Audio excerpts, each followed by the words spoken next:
Well, real estate, it's a long-term play.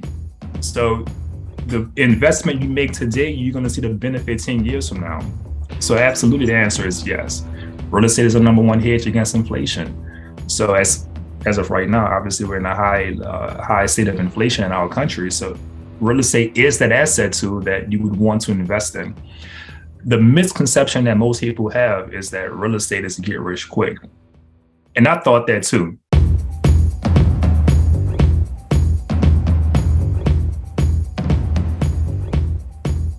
Hey, welcome to the Know Me Network, where we interview business owners, entrepreneurs, and industry experts on a more personal level. I'm your host, Chris Williams, and today we have with us Frisco Real Estate Expert, Terry Hendricks. So Terry, welcome to the show. Thanks for having me on, Chris. Yeah, welcome. You and I have gotten connected through my marketing director. You guys were out in Vegas together, learning some stuff, and I always love networking. And like I said, Juan was a good person to connect with. And so, can you tell us a little bit about what you guys were out there doing? High level Vegas. Yeah, Vegas was awesome. High level mastermind. Learning how to network and how to build a network of people, doing events, social media marketing, and so forth. And it was a great level of a great high content event for me because it wasn't about real estate. It was about business in general, content marketing. So I'm glad I met Juan and the guys that were out there. Yeah. He said it was nice meeting you as well. So, Terry, with you being a real estate expert, you didn't get here overnight. Talk to me about where you're from a little bit, and let's kind of unpack your story. Looks like you got out of college in 2002, so that makes you, a couple years older than me. So you're early 40s, right? Yeah, 40. Okay. Right. Awesome. And so you were born and raised where? So I was born in New Orleans, Louisiana. I can't tell by the accent. You can. I lost it. That's why. That's funny. So you were born in Louisiana, deep South New Orleans. And then what? Mom and dad, are they from there as well, or did you guys move to that direction? Yeah. So my mother and father, they're both from New Orleans. They actually met on the same street. They actually grew up on the same street, Tennessee Street, in the Lower Ninth Ward in New Orleans. So I guess it was a cool story. Match made in heaven, I guess. I don't know. I asked them. And so they had you. Do you have brothers and sisters? I'm the only child. So growing up as an only child, it was good and bad. So I had everything, at least from my mother's attention, that I wanted. But it was kind of lonely not having really many, having people to play with, or having brothers and sisters and having siblings. So yeah, I'm kind of mixed about having or being the only child, but it was definitely an experience that most people don't understand, being the only child, just being the star of your mother's eye.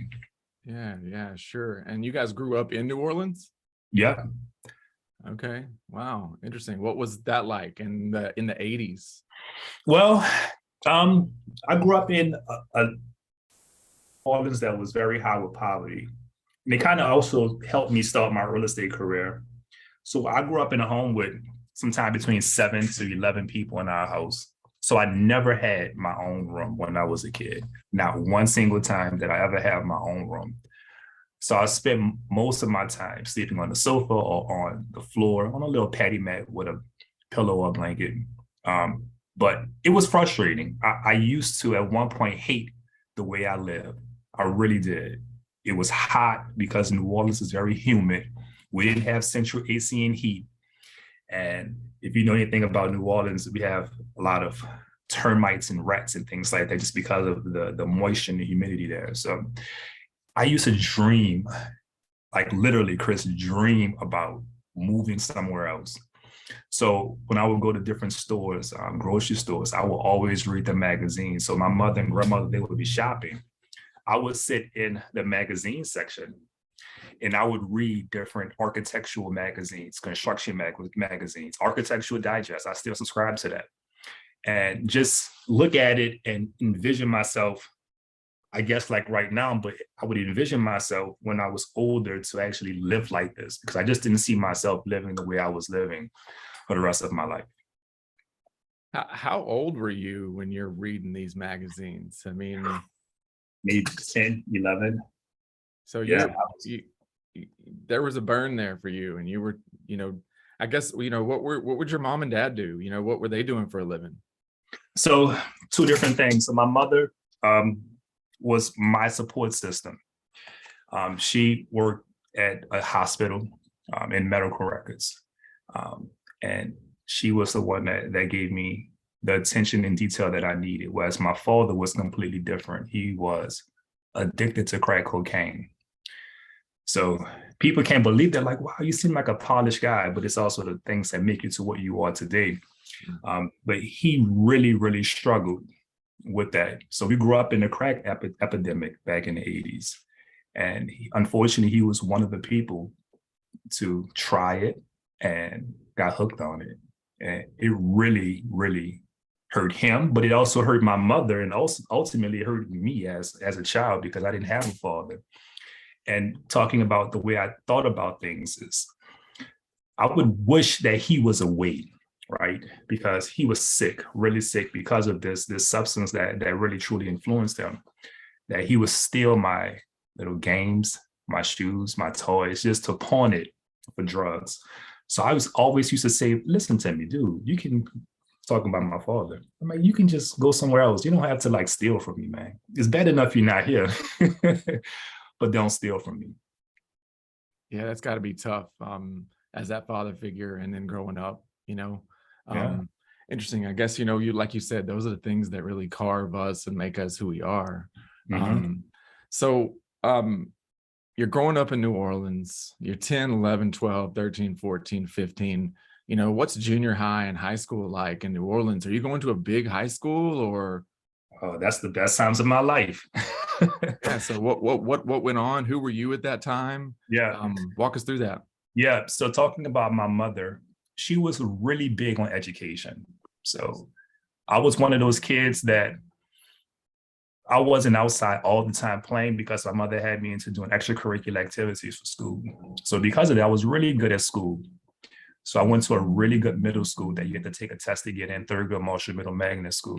You had to have good grades and take a test to get in there, as well as high school. So I went to one of the best high schools in the state of Louisiana. So being around other kids who were exceptional as well, it it built a certain level of competition that you're not the best amongst dummies. You have to be the best amongst the best. And it was a great experience. It was truly the best time of my life. I wish I can always go back to high school. I mean, you're talking about exposure to things that you may have not ever been exposed to. Yeah, yeah. Um, it's great when you can. I guess there's a saying that says iron sharpens iron, and our mascot was the Iron or Ron Eagle, so it's synonymous with that. So yeah, it was an experience that I cannot change. I wouldn't change for anything. So so growing up in New Orleans, and I don't know, I can imagine there's, you know, growing up and having 11 people in the house, there's, you know, you talked about some of the 80s crack epidemic. There's a cultural thing there, if you will, that Mhm. kind of took place. And um, how did you operate where I'm kind of 1 foot in, and I'm also getting this extra additional education that none of my friends or family have gotten? Well, it wasn't so much that I had 1 foot in and or 1 foot out. It was more or less I felt a certain level of stress that some of my peers may not have felt because I didn't have all the components structurally at home that some of my friends may have had. But at the same time, it also built a certain level of mental toughness for myself that I learned that life will not be perfect. And life is going to give you the test first and the answers later. So you need to be able to improvise at certain times and really work through your problems because there's no one who's going to give you anything. That's a word right there. That's a word. So, you know, tough upbringing to success. you get out of this high school, were there any influential men, women in that school that you look back at and go, man, I'm so thankful for those teachers or those friends? Yeah, so I am really thankful, mostly my friends. So I had a great, great, great core group of friends that to this day we're still friends 20 something years later. We all kind of had a similar background. We all grew up together, went to college, sometimes separate places, but now we're at a different place in our life, but we still keep each other accountable. So having really great friends has absolutely kept me in line. Are they close, near, or are they still in Louisiana? Yeah, so I have about 3 or 4 that live here, a few that's in Houston and other parts of the country, and some as well in New Orleans. But Yeah, yeah, Dallas, Houston, New Orleans. That's the main. That's about 80% of where they're at. yeah, it sounds like that school was productive there. Yeah, the best and the brightest. That was our logo. That was our motto. So you left there, and you do you shop for colleges, or hey man, I'm just going to Southern A&M over here. Did you have this already picked out? What was the college acceptance experience like for you? Yeah, so I was torn about college. College is maybe the one aspect or the one part of my life that I kind of regret. And the reason why I say that is because I was kind of torn between being in state and out of state. So I chose Southern University in Baton Rouge because it wasn't in New Orleans, but it wasn't like I was going out of state. So I went there. Many of my friends went there as well. And I majored in architecture, which is obviously because of my childhood. So that's kind of where you got all this. Hey man, I'm reading these architecture magazines. I'm dreaming. And so this is a dream you've had all the way through high school. I know what I'm going after. I want to be an architect. Mm-hmm. Yeah, but this is what I didn't know. Here's a curveball. So I did not know that architecture was a 5-year degree. So as soon as I got into college my freshman year, I was in my major. So I was buying hundreds of dollars worth of supplies. I was in the studio from literally 9 a.m. to sometimes 9 p.m. making designs. And it was my freshman year was pretty stressful, especially watching my friends, and they were taking classes like tennis and stuff like that. So it was tough, but it was also worth it. I didn't graduate because I felt like college was moving too slow. But I was able to take the 2 or 3 years I had of college in architecture to take that to become a real estate investor. So that's pushed me from that major, never worked as an architect, but be able to go out and see homes that need to be renovated, know what needs to be done, what I can take down and what I can take down to actually make that home become something that's sellable. So you're out on college, 1.5 years, 2 years in, and now I'm a real estate investor. So, well, yeah, you can walk in and look at these places, but where'd you get some money from? How'd you start this thing? What in the world? So I learned about finance as well while I was in college. So credit is something that most people do not understand. And at that time, you can buy a house with no money down, no job. So I was one of those people. I acquired one of those Nina loans, no income, no assets, and no doc type loans. So I understood the financial side of it. I had really great credit. I always believed in paying my bills on time because my mother always taught me to pay my bills on time. So I always had great credit. So by the time I was 2021, I had a 750 FICO score. I didn't have any credit card debt. I had student loans that were in deferment. But I used that to be able to get a mortgage and use creative financing to pay no down payment and essentially get into the house with no money out of pocket. And this was 2002? Yeah. 2000-ish? 2003, right? Yeah, 2003, yeah. And are you in Louisiana? Where are you? Yes. So what happened was I moved from Baton Rouge back to New Orleans. I moved back home. So I bought my first properties back in New Orleans. So buying property or properties. So talk to me about that experience. Okay, so now I'm renovating and selling. I'm flipping houses basically. Yeah. So the first property I bought, I found it online and I called up a realtor. I said, hey, I see this property on Star Street and I want to buy it. And she was like, okay, I want to help you buy it. So she became my buyer's agent. I forgot her name, but she was horrible. She didn't know what she was doing. Now, at that time, you can buy a house and get money back at closing. You can't do that anymore.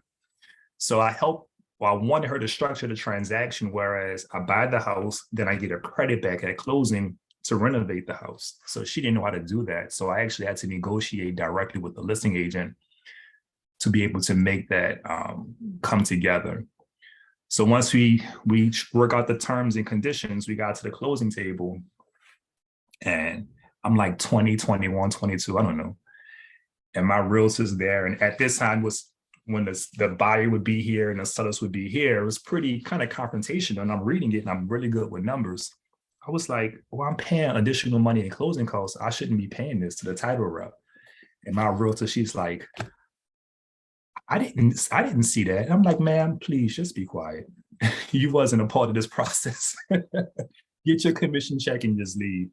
Right. But ultimately, I closed on that property. I got money back at closing, and I used those monies to renovate that property, put a tenant in that property, and that was the beginning of what became a pretty good career. Yeah, a little empire that you built there, right? Yeah, from the first property. So your first property, what would you tell somebody out there that might be in a real estate situation where they're thinking about doing this? Is now time to do something like that?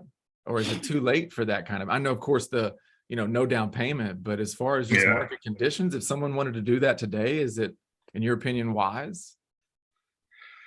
Well, real estate, it's a long-term play. So the investment you make today, you're going to see the benefit 10 years from now. So absolutely, the answer is yes. Real estate is the #1 hedge against inflation. So as of right now, obviously we're in a high state of inflation in our country. So real estate is that asset tool that you would want to invest in. The misconception that most people have is that real estate is get rich quick. And I thought that too. And I've made a lot of money at one time, but it was stressful. If you focus on get rich slow, long-term assets, long-term income, you can look back 10 years from now and be happy that you made that one decision. You mentioned, one time made a lot of money here. Not that you're not making a lot of money, but hey, in it being, you use the word stressful. Yeah, it's stressful when there's uncertainty. So, and I say that I bought my first property. We didn't talk about this, but I'm gonna add this to our conversation. I bought 2 properties, and then Hurricane Katrina happened in 2005, and we all remember what happened with Hurricane Katrina. The good news to me is that the 2 properties that I purchased, they were in flood zones, and I was required to get flood insurance. So I was able to receive the funds from my insurance company to renovate my home, and I was able to take those monies and renovate the houses for less than what the insurance money was. So put those monies into a new property. So I was able to get that empire going. I bought multiple homes. Literally, I bought blocks of homes from different investors who didn't want to invest in New Orleans anymore. And when I did that, I would have multiple projects going on, and I would try to sell a portion of my assets to cash flow the other assets. And just that interim process of where you can make 6 figures or more, but you don't have the money to pay payroll sometimes. The money for operating expenses. So that's really stressful when you have guys that are like, hey, I need my money. Or that you need to have certain materials on site for the guys to work. And if not, you're wasting your own money because time is money. Interesting. So not only were you the CEO of this empire there, but it sounds like you were also the general contractor as well. Yeah, that was what I was. I was absolutely a general contractor. So again, talk about adding to the stress. You're now paying these subcontractors every week when they got families to feed too. Yeah, yeah. And most of these guys that live paycheck to paycheck, so they want to get paid as soon as they finish the job. So it was certain parts that were really stressful, but ultimately, it was absolutely very financially fruitful. Sure. I can't imagine, horrible situation with Katrina, but if I look back, there's a lot of things that have been maybe rebuilt, if you will, rejuvenated. So, and I went on the whole Katrina, tour, and it was just incredible to see just no way that water was that high. Yeah, the home I lived in was washed away. Literally, when I saw my home, it was literally a block away from where it set at. So, I don't know that I knew anybody in that situation. Talk to me about that, man. Hey, we're seeing the weather saying, hey, get out of here. What did you do? So my family and I, we came to Dallas.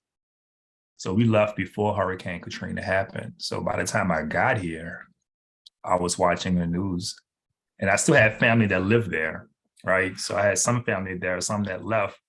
But when I saw it on the news, I didn't believe it was going to happen, because it happens every year in New Orleans. There's always a hurricane that's supposed to hit, that's supposed to happen.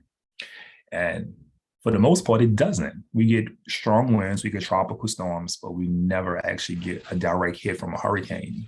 So most people don't want to leave, or they can't afford to leave. And at this one, with this one time, it was really unfortunate that it actually hit us, and the people who could not afford to leave, or who didn't think it was going to be that serious, they were the ones that were trapped there. Yeah, man, sad situation. I remember all of that. So you guys are in Dallas, 2 weeks go by. I don't know how long goes by, and then you go home, and oh my gosh, you can see your house. Do you remember that feeling? Yeah, it was about 3 weeks. I drove back to New Orleans, and that feeling was it was hurtful. The most hurtful thing for me was I lost all my pictures.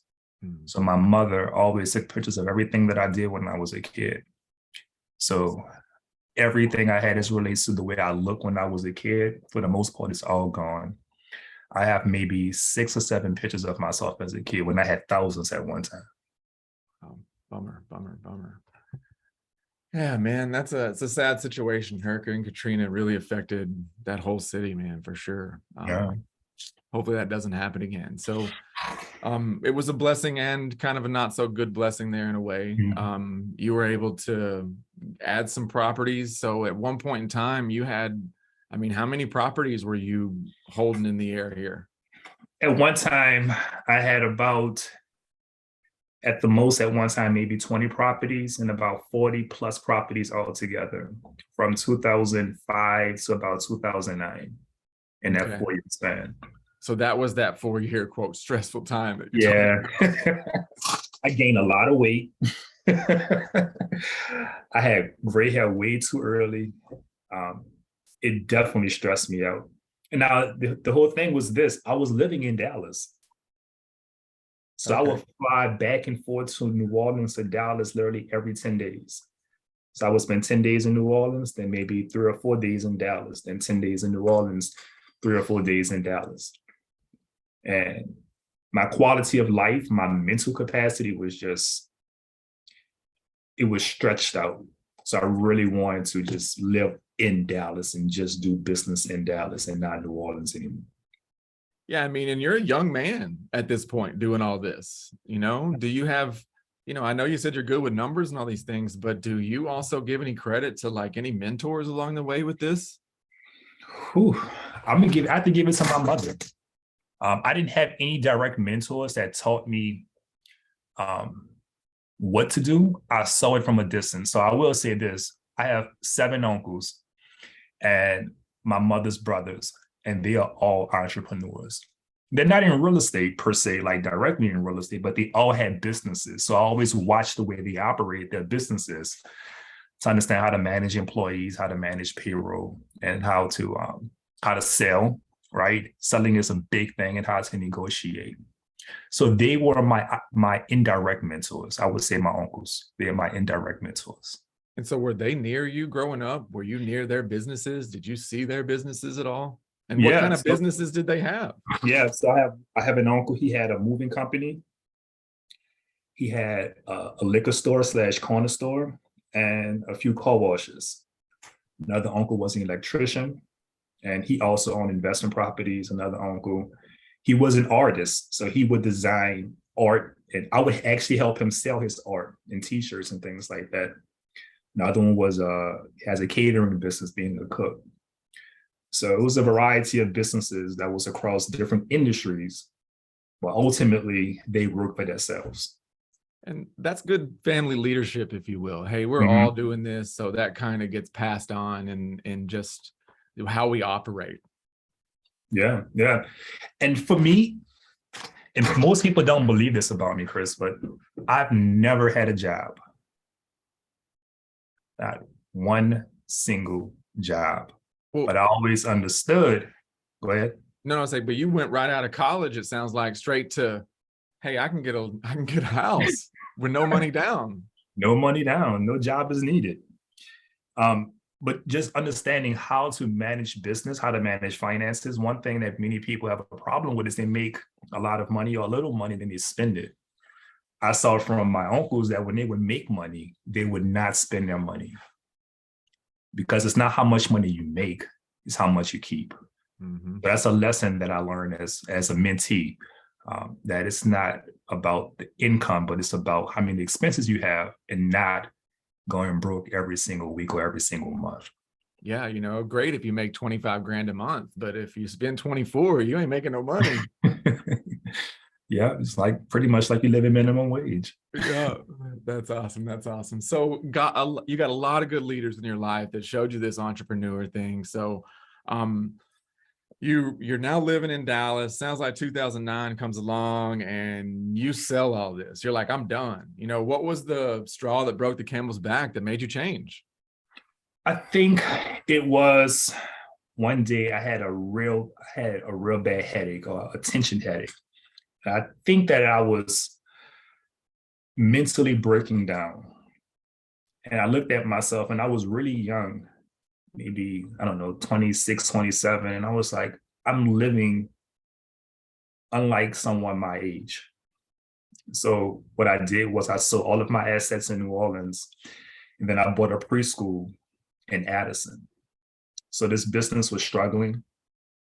And my mindset was, it's just like real estate. I can buy the building, renovate it, restructure the business, and then grow the business. And that's what I did. So we're going from general contractor, house flipper, to now I'm managing a daycare here in Addison. And one heck of a transition. But I guess business is business. And did you come in as like CEO, or did you come in like also day-to-day, a little bit operator? Yeah. So the first part is this: it's business is business, but again, it goes back to my childhood. My mother always taught me about education. So for me, I have an infinity about kids and education, because that's where their life starts. They're going to be 80% of who they are between birth and maybe 10 years old. So for me, because I was the kid that was fortunate enough to have a great mother, I wanted to give back to other kids and give them that same leg up that I had in my life. And then as it relates to my operations, I had a partner in the business, and I was mostly the CEO, the project manager per se. I didn't deal with day-to-day operations for as changing diapers and things like that. But I was definitely on site to obviously see those things, because our ultimate goal was to rebrand the business and make it something different. Interesting. So what'd you learn from owning a daycare, a different type business? Everything. I would say when I owned the daycare business, I learned more about business than I ever learned before that. And the reason why I say that is because I had to learn about marketing. I had to learn about brand and branding. So being an investor was really just all about negotiating. So I would see a for sale sign in the yard. I would call them and I would run my script and say, hey, how much you want to sell the property for? You want 100K? Okay, what if I paid you all cash in 2 weeks? How much would you take? 90,000. Is that the lowest you'll go? Okay, I'll take 85. Okay, I'll give you 80. Deal. There's no branding. There's no who's Terry Hendricks. There's no who's your business. It's all about the money.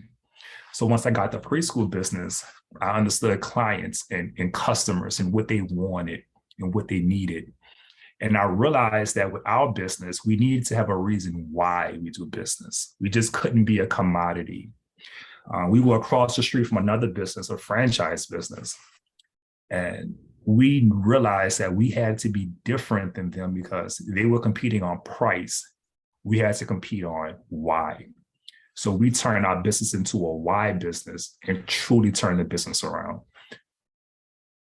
Interesting, man. That's a wise statement there. Just coming in, looking at an overall business. And, I'm sure that it was fun dealing with parents too, right? The kids were much better than the parents. I could deal with the kids all day. Yeah, some of those parents needed a spanking, huh? Yeah, I'm telling you.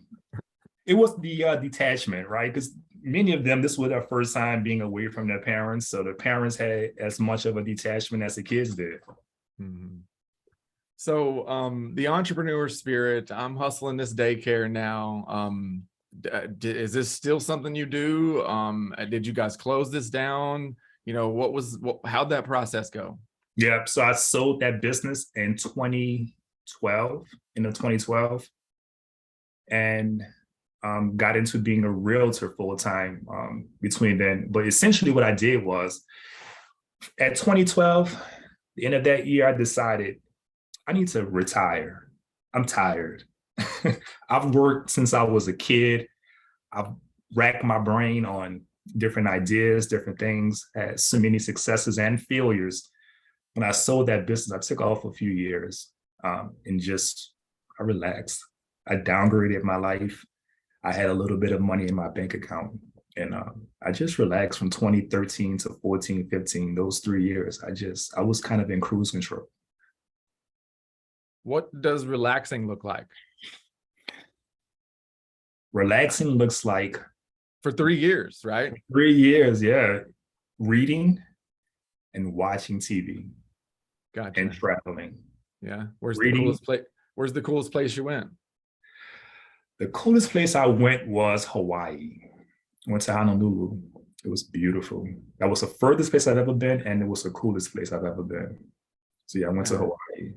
It was beautiful. So not everybody gets to take off some time. 6, 7 years down the road, when you look back at that time off, how do you feel it fits in the timeline? Hey man, I really needed that. Would you recommend that to other people if they get the opportunity? Oh, absolutely. I kind of have mixed feelings about it. I look back at that time and say, man, if I would have worked the way I'm working now, then I would be so much further along now. But I'm happier now because I was happy then. So success is one thing, accomplishments are another. But the biggest thing is your overall happiness. And at that period of my life, I think, at least in my adulthood, I was absolutely the happiest. So I don't regret it at all. Gotcha. Yeah, that's cool, man. That's neat. So you come back 2015. What made you decide it's time to come back?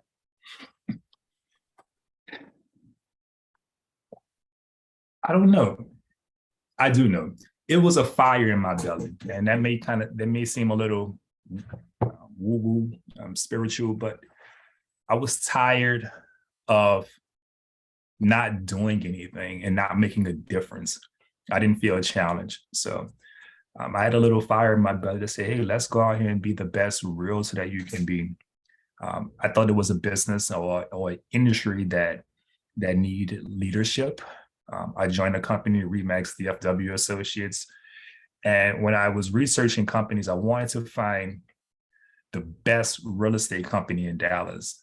And I wanted to be around the best of the best because I was so used to that from my family, from my friends in high school. So I always wanted to have a high level of competition and peers around me to push me to that next level. And you chose Remax. Did you look at any other places? Did you have people in your ear? What really led you? I know you said these high quality people here, but was there anything outside of just the people that led you to this place? Our broker, his name is Mark Wolf, great leader. He's the reason that I chose the company, and I'm still there today. And I've only been with one real estate company since I've been in real estate. So leadership absolutely matters. For sure, for sure. And I see that, with accolades, you've got the D magazine recognition back there for a couple of years. Talk about what that means to you. Yeah, D magazine. I'm proud of it. It's not an award that many people in Dallas can achieve. At least being a realtor, that's what 35,000, 40,000 realtors in Dallas, and there's just a few hundred, maybe a few thousand, if that. That has achieved this recognition. So it's something I'm proud of. And I'm happy to be a part of this organization or to get this award. Yeah. And if I read correctly, you didn't win just once, right? You got on there 2 times. Yeah, absolutely. The last 2 years. Yeah. So since I've kind of been back in the business full time, it's time to ramp it up again.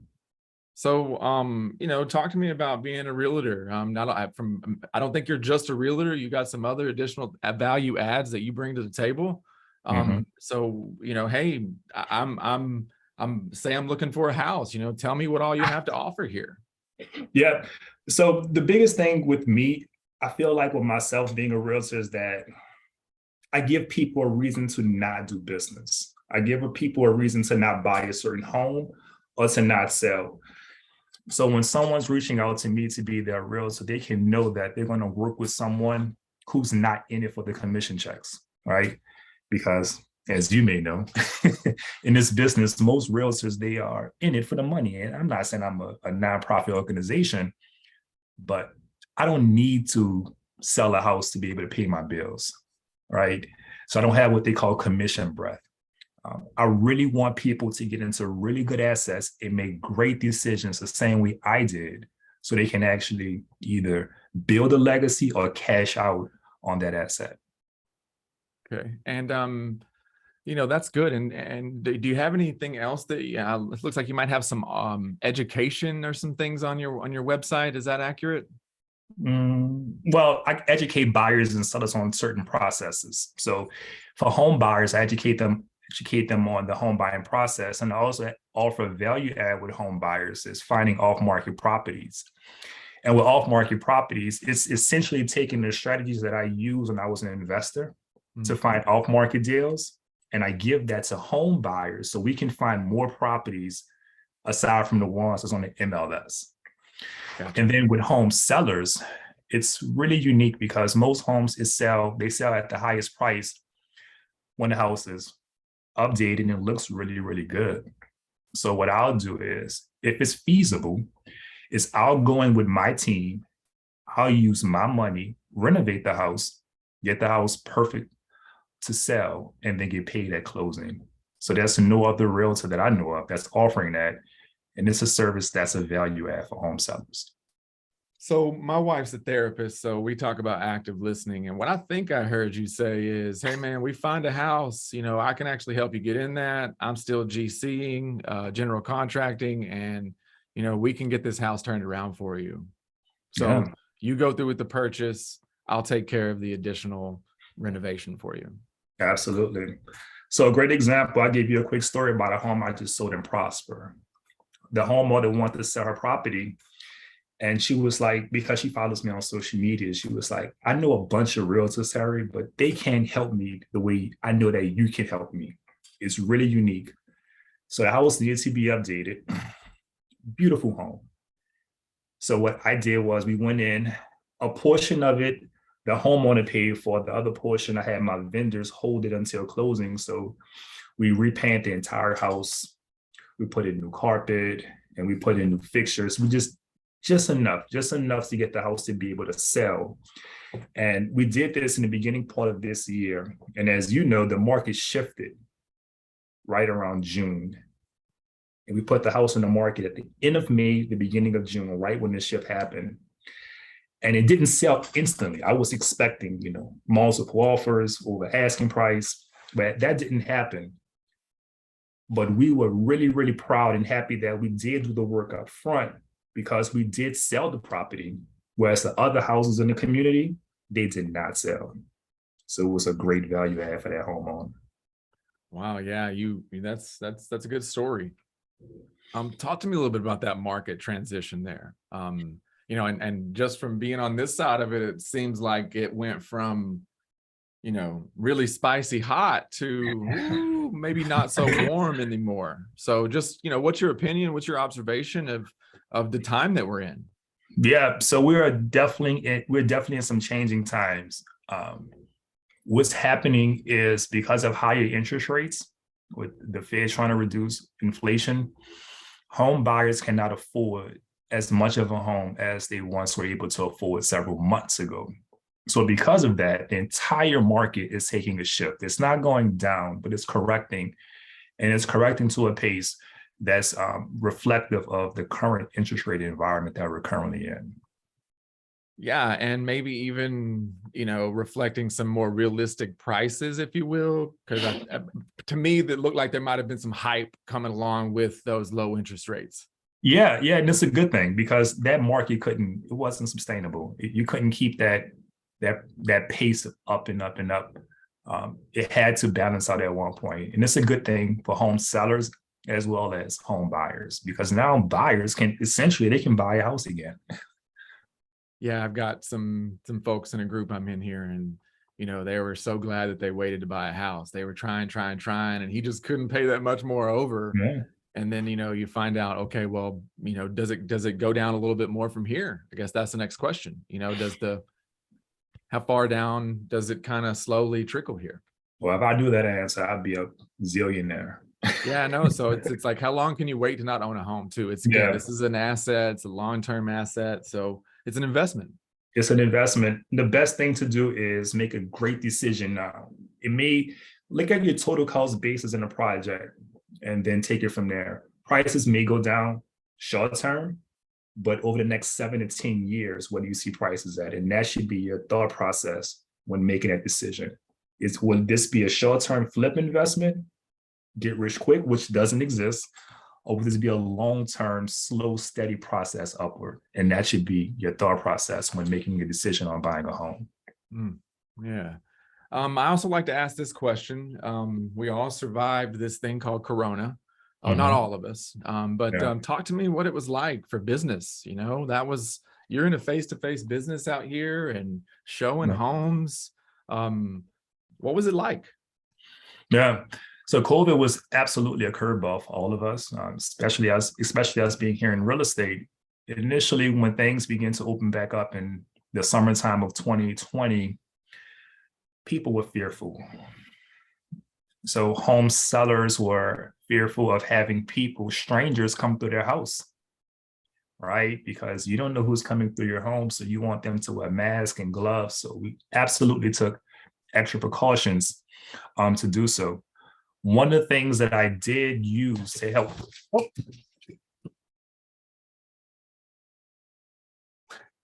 One of the things you did.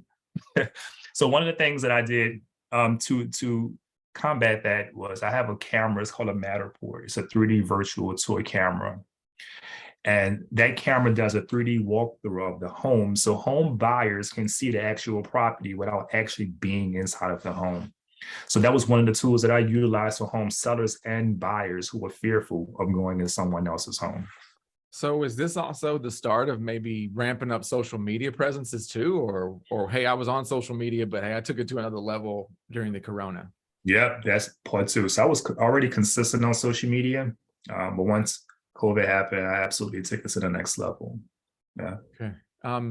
You know, did you see there was a big, you know, did people come back buying houses really quickly? Did it really drop off that much during that time? It did. So if we look back at 2020 and COVID happened, maybe February, March of 2020, we saw a decline between that time and I would say August, because there was so much uncertainty. Obviously, the stock market was down big time. Travel stocks, hotel stocks, hospitality stocks were down big time.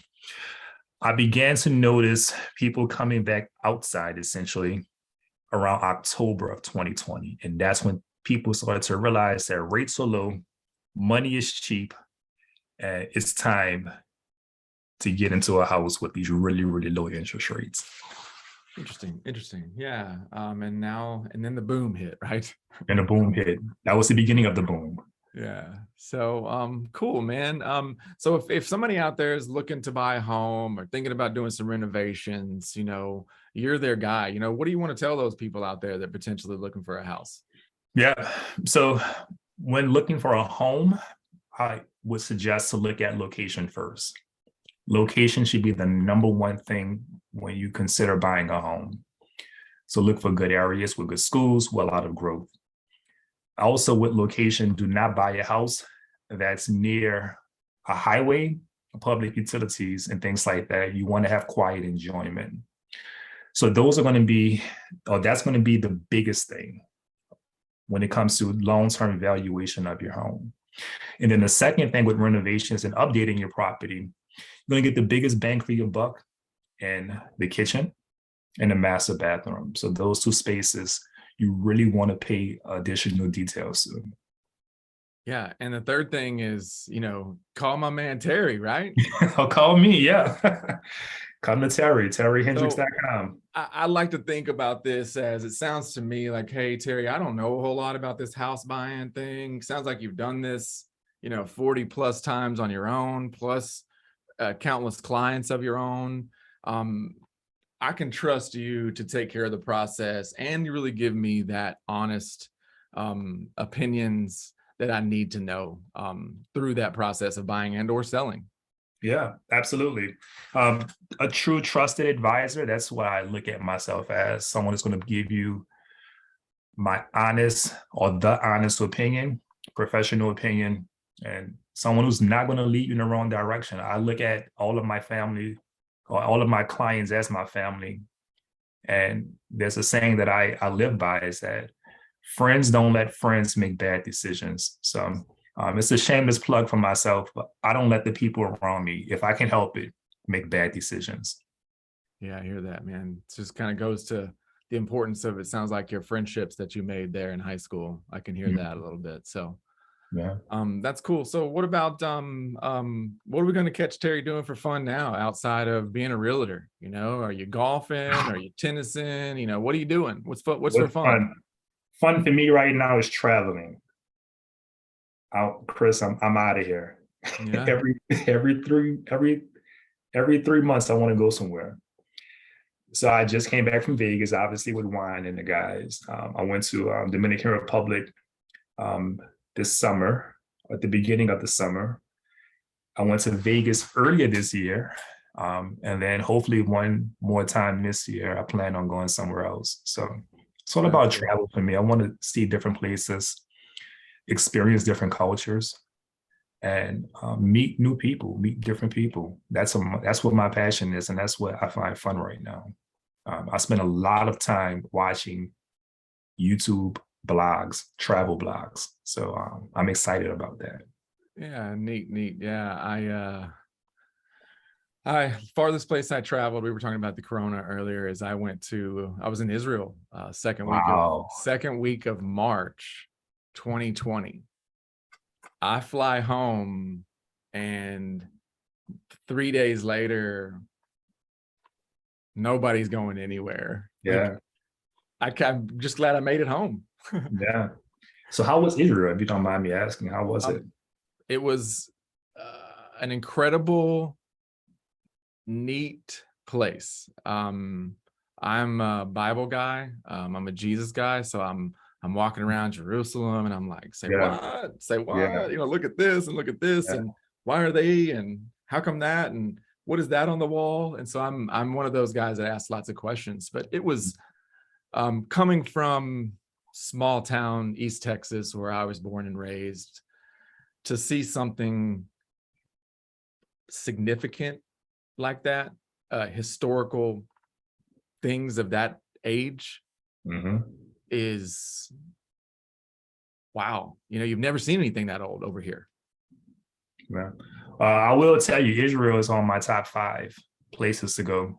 So yeah, and we spent time in Tel Aviv, and and kind of went back and forth, and it was a really neat time. And the Jewish people are kind people, and there's a large young population over there too. So I find it fascinating too that in Israel everyone goes through the military. Interesting. Yeah, so like everyone that I worked with at this company that I was with, they all had a military background.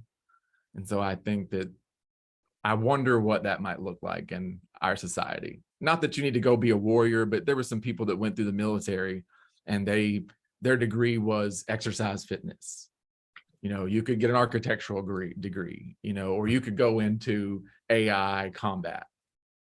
Nice. So it was but I just wonder from a discipline perspective if everyone, and their college was paid for too. There wasn't any student loans like you and I had.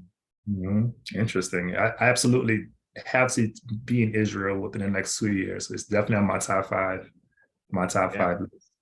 Yeah, you'll enjoy it. So, but Terry, hey, tell us how people can get in touch with you. Tell us what we can find you if we're ready to sell and or buy and or renovate. Well, I'm easy to find. So you can go to my website, terryhendricks.com.